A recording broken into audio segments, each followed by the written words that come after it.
E aí, galerinha que curte o Morfo Funcionando, tudo bem com vocês? Hoje nós vamos terminar o estudo do esqueleto axial. Vamos trabalhar os ossos que formam a caixa torácica. Estão preparados? Bom, pessoal, hoje nós vamos falar um pouquinho sobre os ossos que formam o esqueleto da parede torácica, né? A continuação do que nós já começamos a estudar um tempo atrás, o esqueleto axial. Se você não assistiu às outras aulas, dá uma olhadinha na playlist Esqueleto Axial, vocês vão encontrar as outras aulas referentes a esse tema, tá certo? Bom, o esqueleto torácico, né, ele forma o que a gente conhece como caixa torácica. No interior da caixa torácica, nós temos a cavidade torácica, que protege vários órgãos vitais do nosso corpo, como, por exemplo, os pulmões, né, um de cada lado, e o coração, na cavidade central, que a gente denomina de mediastino. Então, a caixa torácica, ela é osteocartilagínea, significa que ela é formada por ossos e cartilagens, né? E essas estruturas são bastante rígidas, né, e vão fornecer uma proteção, então, adicional para os órgãos torácicos e até mesmo alguns órgãos abdominais que adentram essa região um pouquinho mais inferior, né, da caixa torácica, porém sem adentrar a cavidade torácica, como o fígado, o estômago, tá bom? Bom, a caixa torácica ela é formada por 12 pares de costelas, essas estruturas ósseas que se estendem anterolateral e posteriormente à caixa torácica.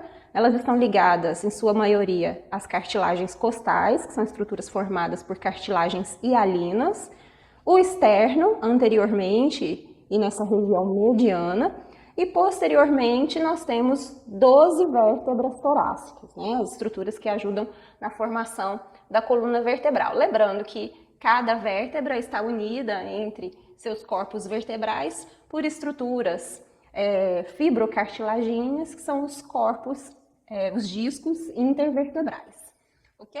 Então hoje a gente vai falar de cada uma dessas estruturas que auxilia na formação da caixa torácica. Mas antes de passar a descrição de cada uma das estruturas osteocartilagíneas, vale ressaltar que essas estruturas formam os limites anterolateral e posterior da caixa torácica, sendo que superiormente e inferiormente nós não temos estruturas osteocartilagíneas fechando essas regiões. Aqui nós temos o que nós conhecemos como aberturas da caixa torácica. Nós temos uma abertura superior e uma abertura inferior. Então vamos aos limites dessas duas aberturas que são muito importantes para o nosso estudo dessa região e também das vísceras que estão relacionadas com essas regiões. Bom, então vamos iniciar o estudo pela abertura superior do tórax. Por essa abertura, né, passam todas as estruturas que estão saindo do pescoço e entrando na cavidade torácica, ou então saindo da cavidade torácica e passando para a região do pescoço. Então é muito importante a gente entender sobre essa abertura, porque tem relação com essas estruturas. Então, anteriormente, a abertura superior do tórax é delimitada pelo manúbrio do externo, né? Por essa região da margem superior que forma algumas incisuras aqui no externo. Lateralmente, nós temos a primeira costela e a sua cartilagem costal, que posteriormente vai se conectar à vértebra torácica de número 1, né? Que seria o limite posterior. E do outro lado, repete-se essas estruturas, ok? Então, essa é a abertura superior do tórax. Por essa abertura, né, nós temos a passagem da traqueia, né, em direção ao interior do tórax, o esôfago, nervos e vasos sanguíneos, né, que suprem ou então que drenam a região do tórax e da cabeça, tá? E também vasos e nervos que vão suprir os membros superiores, né? Eles também saem por essa região da abertura superior do tórax, ok? E enfim, vamos à descrição da abertura inferior da caixa torácica. Por essa abertura inferior, nós temos como limites anterior a articulação entre o processo xifoide e o corpo do externo, denominado de articulação xifoexternal. Temos anterolateralmente a margem costal, formada pela união de algumas cartilagens costais, e as 11ª e 12ª costelas, que eu vou levantar a peça assim para vocês poderem visualizar melhor.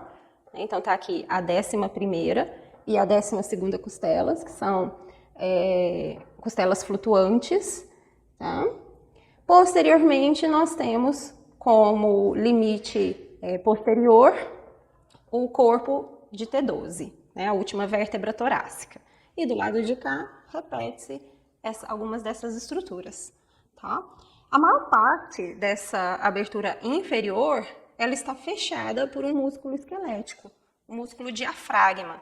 Ele é um músculo laminar e que, quando se contrai, promove a expansão da caixa torácica, promovendo a inspiração. Ele é o principal músculo da nossa respiração. E ele fecha, em grande parte, essa abertura inferior, com exceção de 3 aberturas que permitem a passagem do esôfago, da aorta abdominal e também da veia cava inferior. Então vejam só, pessoal, nós temos aqui as vísceras que se encontram no interior da cavidade torácica. Olha só aqui os limites, né? Alguns dos limites da abertura superior, representado pelas 2 primeiras costelas, e as estruturas que estão saindo ou entrando por essa região da abertura superior. Então nós temos aqui, olha só, entrando pela abertura superior, as veias subclávias, as veias jugulares internas, formando as veias braquicefálicas. Temos a saída das artérias, né, que vão irrigar os membros superiores e a cabeça e o pescoço, como as subclávias e a carótida comum, né, de cada lado. Aqui o tronco braquicefálico, que dá a divisão para o lado direito dessas 2 artérias, ok? Então nós vamos ter várias estruturas aqui nessa região da abertura superior. Olha só, outra que a gente está conseguindo visualizar nesse modelo. É a traqueia entrando por essa abertura. Nós temos também o esôfago, que está posteriormente a todas essas outras estruturas, ok? E inferiormente nós temos a abertura inferior, que nesse modelo está fechada praticamente por completo pela presença do músculo diafragma, aquele músculo que está relacionado com a respiração. Como ele é bem plano, né, bem laminar, ele está aparecendo aí para vocês como uma linha mais clarinha, né, e avermelhada embaixo. Então aqui está representando o músculo diafragma. E vejam que as costelas mais inferiores estão aparecendo em cortes aqui embaixo, né, e aqui, logo abaixo do diafragma, que separa a cavidade torácica da cavidade abdominal, nós temos alguns órgãos abdominais protegidos por algumas costelas, né? Essas costelas mais inferiores, como o fígado e o estômago.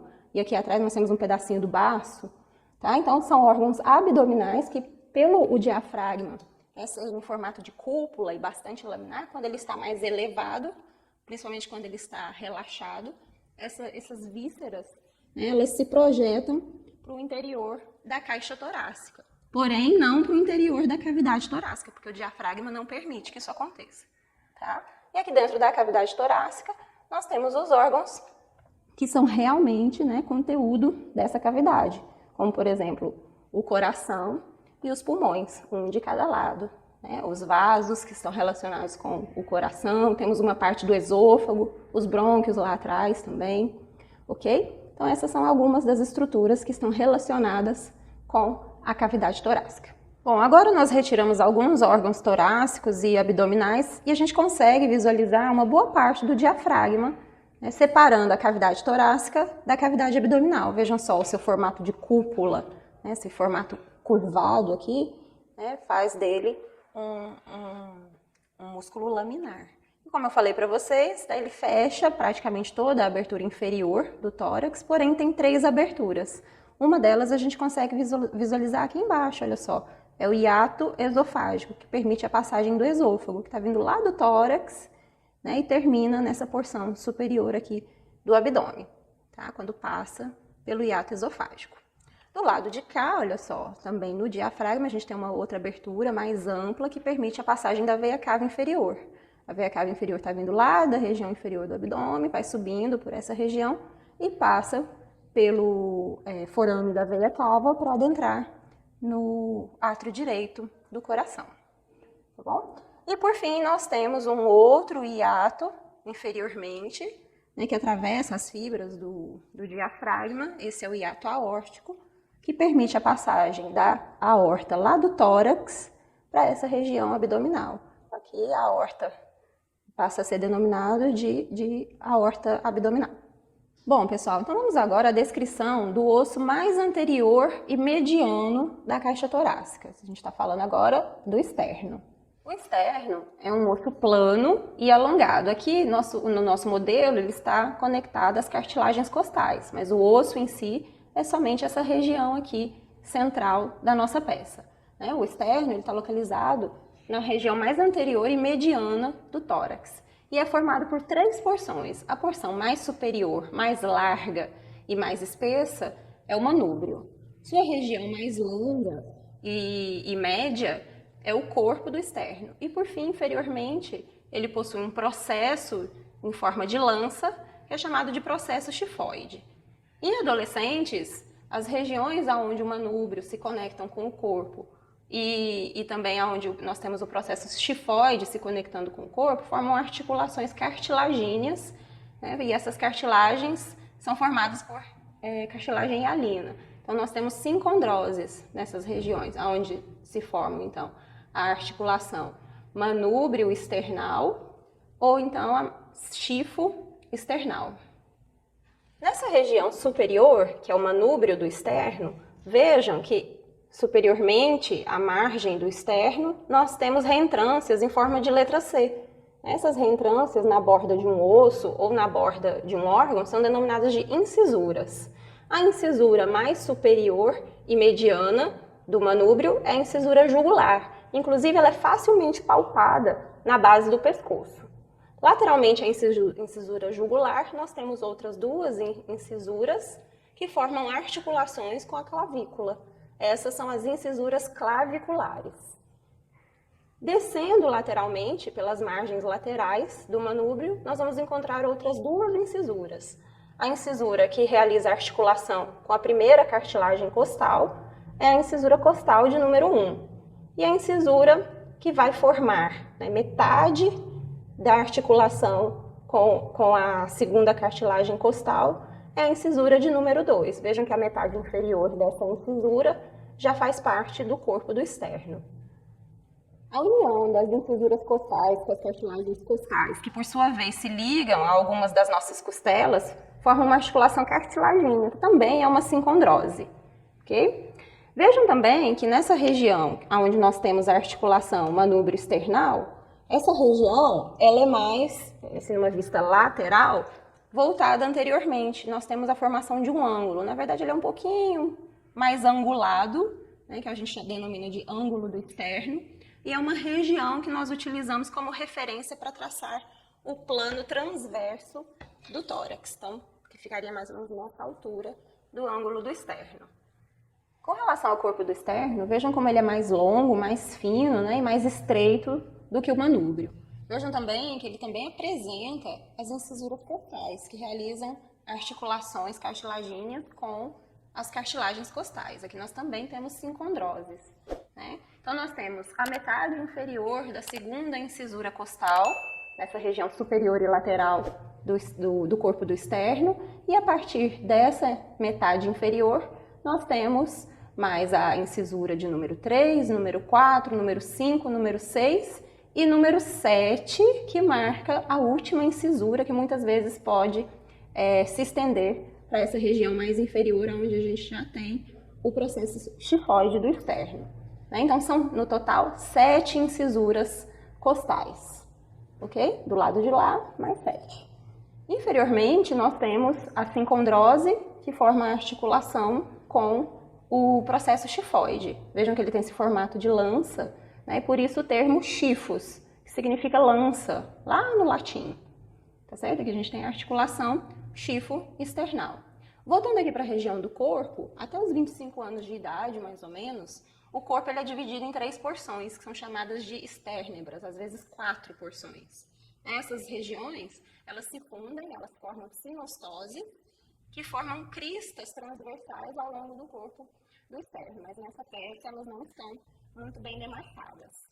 Então, o processo chifoide é o menor e a parte mais variável do externo como um todo. Tá? Ele é fino e alongado, por isso o termo chifos, né? E ele está localizado na extremidade inferior do externo, então logo abaixo aqui do corpo do externo, na altura mais ou menos da vértebra T10. Embora muitas vezes ele se apresente nesse formato de lança, em algumas pessoas ele pode ser bifurcado, né? Tem uma divisão aqui mostrando duas pontinhas ao invés de apenas uma. Em pessoas mais jovens ele é cartilagíneo, ainda não sofreu ossificação. Mas em adultos acima de 40 anos, ele já é um osso completamente ossificado. Tá? Inclusive, muitas vezes ele forma uma pontinha para frente no tórax, algumas pessoas, né, até se assustam, mas enfim, é o processo tifoide que terminou a sua ossificação. Tá? O processo tifoide ele é um importante ponto de referência para a região torácica e também para algumas regiões aqui no abdômen. Ele forma o que a gente conhece como ângulo infraesternal, essa região abaixo aqui do processo tifoide, tá? Também é conhecido como ângulo subcostal, essa região onde a gente tem a junção com a margem costal, né, e o processo tifoide. E ele também marca, na linha mediana, o limite superior do fígado, tá certo? Lá no centro tendíneo do diafragma. Ele marca também o limite inferior da parte central da cavidade torácica e a margem inferior do coração, que fica nessa região, lá no interior da cavidade torácica, né, formando num local, numa cavidade ou num compartimento da cavidade torácica que a gente conhece como mediastino. Bom, pessoal, então agora vamos à descrição dos 12 pares de costelas e aquelas que têm cartilagens costais associadas, nós também vamos descrever. Então aqui, pessoal, nós temos alguns modelos, né, de 6 das nossas costelas, lembrando que são 12 pares, né? Vejam que as costelas são ossos planos, vou dar uma viradinha assim, ó, para vocês poderem ver melhor, né? Então, são ossos planos, bastante alongados, né, e elas formam a maior parte da nossa caixa torácica, né? São ossos extremamente leves, mas apesar, né, dessa aparência delicada, são ossos muito resilientes, ok? Cada costela, lá no seu interior, possui osso esponjoso que contém medula óssea vermelha, né? Então, elas são muito importantes para a produção das nossas células sanguíneas. Nós podemos classificar as costelas de duas formas, de acordo com a sua comunicação com o externo, que nós vimos, né, anteriormente, e de acordo também com o seu formato. Então, vamos às descrições. Então, de acordo com a sua comunicação com o externo, nós temos as costelas verdadeiras ou vértebro-externais. Então, vejam só, as costelas verdadeiras são aquelas que, por meio de cartilagens costais, elas se comunicam diretamente ao externo, ok? Por conta disso, costelas verdadeiras ou vértebro-externais. O segundo tipo de costelas são as costelas falsas ou vértebro-condrais. As costelas vértebro-condrais, elas se articulam indiretamente com o externo, por meio de cartilagens costais. Então, vejam só, aqui nós temos algumas cartilagens que não chegam diretamente ao externo, mas elas se fundem às cartilagens costais mais superiores. Então, as costelas que estão ligadas a essas cartilagens costais, né, se articulam com o externo de forma indireta. E é essa fusão das cartilagens mais inferiores às cartilagens mais superiores que a gente consegue palpar nessa porção inferior da caixa torácica. E por fim, nós temos as costelas flutuantes. As costelas flutuantes, elas não se articulam de forma alguma com o externo. Então, nas suas porções, onde nós teríamos cartilagens hialinas, nós temos apenas um resquício dessa cartilagem, mas a cartilagem não chega nem em cartilagens mais superiores e muito menos ao externo. Então, elas ficam parecendo que estão flutuando ali na caixa torácica.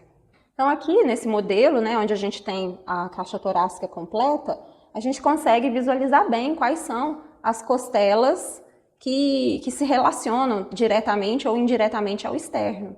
E aí a gente utiliza essa comunicação com o externo por meio das cartilagens costais como um tipo de classificação.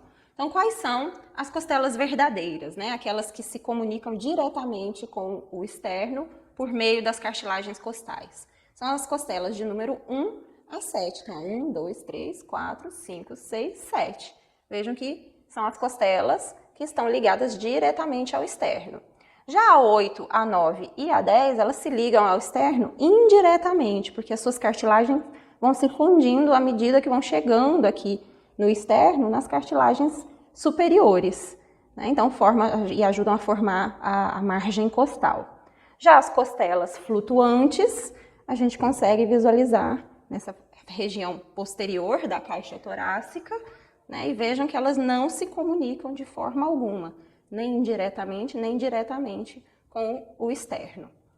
Eu quero chamar a atenção de vocês também, já que temos aqui a caixa torácica, né, que o posicionamento das costelas em relação ao externo formam esses espaços entre as costelas, portanto, espaços intercostais. Temos o espaço intercostal número 1, número 2, número 3, número 4, 5, 6, 7, 8 e 9. As costelas flutuantes, elas não formam espaços intercostais, mas abaixo da costela flutuante de número 12, nós temos o espaço subcostal. Uma outra forma da gente classificar as costelas é de acordo com o seu formato, ou seja, de acordo com a sua anatomia. Nós temos costelas que apresentam elementos muito parecidos entre si, que seriam as costelas típicas, e temos costelas muito diferentes umas das outras, que são as costelas atípicas. Vamos às descrições das costelas típicas. Bom, então, com relação às costelas típicas, nós temos, né, nesse grupo seleto, as costelas de número 3 a 9. Então, vejam só, vamos ver as características que elas possuem em comum. Nessa região, que está voltada para a coluna vertebral, nós temos a cabeça da costela. A cabeça da costela ela tem um formato cuneiforme e possui duas faces articulares. Cada face articular se articula com uma vértebra torácica diferente. A face articular inferior da costela de número 5, ela vai se articular com a vértebra torácica de número 5. Já a face articular superior da costela de número 5 vai se articular com a vértebra superior a ela, que seria a vértebra torácica de número 6. Ok? À medida que a gente vai seguindo aqui pela cabeça da costela, vejam que se forma uma região mais estreita, esse é o colo da costela, que vai terminar se unindo ao restante, né, da estrutura da costela, que é o corpo da costela, onde a gente visualiza essa curvinha que marca o início do ângulo da costela. Nessa região entre o colo e o início do corpo, nós temos uma outra estrutura importante, que é o tubérculo da costela, que vai se articular com o processo transverso das vértebras torácicas, né? Mais especificamente da vértebra torácica, que tem o mesmo número da costela em questão. Uma outra estrutura importante que a gente precisa identificar fica na face interna da costela. Então vejam que nessa região, onde a gente tem, olha só, numa vista da face externa da costela, nós temos essa margem inferior e essa margem superior. Na porção interna da margem inferior, nós temos uma estrutura linear mais afundadinha, que é o sulco da costela. Por aqui passam os vasos e nervos intercostais. Então vejam que a cabeça da costela e o tubérculo da costela são voltados posteriormente, porque são estruturas que vão se articular com as vértebras torácicas. Já essa porção aqui, mais achatadinha, é uma face articular que está voltada para frente, né, mais anterior, que é a porção que vai se articular com a cartilagem costal, por isso que ela é lisinha assim. Vamos agora às descrições das costelas atípicas. Quais são, primeiramente, né? Então, nós temos a costela 1 e a costela 2, a costela 11 e a costela 12. Todas essas 4 costelas, elas possuem características que não as assemelham às demais costelas, que seriam as costelas típicas. Então, vamos começar aqui, ó, com a costela de número 1. Então, vejam que ela é mais larga, né? O seu corpo é mais largo, quase horizontal, na sua posição anatômica, lá na caixa torácica. Ela é mais curta e bastante curva, conseguem observar como ela é bem curvadinha? Né? Então, ela tem também uma única face articular aqui na sua cabeça, porque ela se articula apenas com o corpo da vértebra T1. E nessa região que se aproxima, né, do início da cartilagem hialina, da sua cartilagem costal, nós vamos encontrar 2 depressões nessa região, na sua face superior, que nesse modelo não está muito nítido, né? Então, essas 2 depressões, elas se formam pela presença dos vasos subclávios, tá? Da veia e da artéria subclávia nessa região. Esses são os sulcos para a veia e para a artéria subclávia. E entre esses dois sulcos dos vasos subclávios, nós temos uma estrutura um pouco mais rugosa, que é o tubérculo do músculo escaleno, onde se insere um músculo proveniente lá da região do pescoço, o músculo escaleno anterior. Agora temos aqui, olha só, pessoal, a vértebra, a costela de número 2. Né? Ela também é uma costela atípica. Veja que ela também é bem curvada, né, com relação, comparada aqui à costela de número 1, ela é menos curvada, mas em comparação com as costelas típicas, ela é bem curvadinha, né? Uma característica importante dessa costela, que faz dessa costela uma costela atípica, é essa região mais rugosa. Eu vou levantar para fazer um contraste aí para vocês observarem que realmente a gente tem uma rugosidade na face superior dessa costela. Essa rugosidade, ela representa a tuberosidade do músculo serrátil anterior, que contém parte da origem desse músculo nessa costela de número 2. Agora vamos às costelas flutuantes, número 11 e número 12. Elas também, né, de acordo com o seu formato, são consideradas como costelas atípicas. Vejam que, com relação às costelas de número 1 e número 2, elas são mais retas, né, ou menos curvas, são mais curtas também, né? As suas cabeças vão se articular apenas com uma das vértebras torácicas, que seria a vértebra torácica de número 11, para a costela número 11, e a vértebra torácica de número 12 para a costela de número 12, e elas não apresentam também essa estrutura, ou seja, elas não apresentam os processos transversos das vértebras torácicas mais inferiores, né? E também não apresentam a cartilagem costal ligando esses ossos, tanto indiretamente como diretamente ao externo. Agora eu quero chamar a atenção de vocês para as articulações formadas entre as costelas e as vértebras torácicas. Aqui nós temos uma vista lateral, né? Olha só, aqui nós temos uma vista lateral dos processos espinhosos de algumas vértebras torácicas e aqui algumas das nossas costelas. Vejam que nesse espaço intercostal, onde eu estou colocando o apontador, a cabeça da costela está se articulando com a vértebra torácica superior e com a vértebra torácica inferior a essa cabeça. Essa vértebra torácica, ela tem o mesmo número da costela, né? Então, essa costela aqui é a nossa costela de número 7. Então, aqui, esse corpo vertebral que está se articulando com a face inferior da cabeça da costela é a vértebra torácica de número 7. E essa daqui é a vértebra superior a T7, ou seja, é T6, ok? Agora eu virei um pouquinho o nosso modelo mais posteriormente, né, que é uma vista praticamente posterior dessa região, né, da coluna torácica. E aí vejam que aqui nós temos o tubérculo da costela e o processo transverso da vértebra torácica. E vejam que eles estão formando uma articulação.